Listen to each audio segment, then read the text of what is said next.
Hello guys, welcome back to my channel. তোমরা সবাই কেমন আছো? আশা করছি ভালোই আছো। আমি ভালো নেই গাইস, যার জন্য মন মেজাজটাকে ভালো করতে এই ভর দুপুরে আমি যাচ্ছি আমার এক বান্ধবীর সাথে দেখা করতে। অনেকদিন পর দেখা হবে, আমার তো খুবই ভালো লাগছে। আর এই দেখো, পুরো রাস্তা ফাঁকা, আমি একাই টুকটুক করে হেঁটে যাচ্ছি। আর এই দুপুরে ভ্যাপসা ঘোরানি আমি তো পুরো ঘেমে শেষ। ওই যে আমার পাগলি ফ্রেন্ডটা আসছে, ওকে আমি বললাম আমি যেহেতু হেঁটে হেঁটে আসছি, তুই তোর সাইকেলটা নিয়ে একটু এগোস।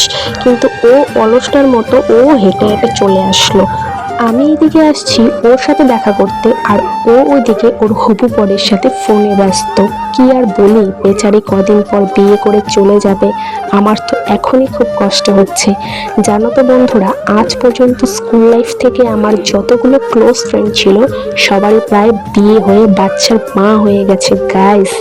আর আমার মধ্যে বাচ্চা ভাবটাই এখনো গেল না। স্কুল লাইফটা সবারই একটা স্মৃতি জড়িয়ে থাকে, যে বান্ধবীদের ছাড়া স্কুল যেতে ভালো লাগতো না, এক বেঞ্চে না বসতে পারলে ক্লাস করতে ইচ্ছা করতো না, আর টিফিন সময় একসাথে টিফিন করা সবাই মিলে, সেই স্মৃতিগুলো এখনো চোখের সামনে ভেসে ওঠে। আর মনে হয় যে এত তাড়াতাড়ি ওগুলো না যেতেও পারতো। সত্যি সময় কখনো কারোর জন্য থেমে থাকে না।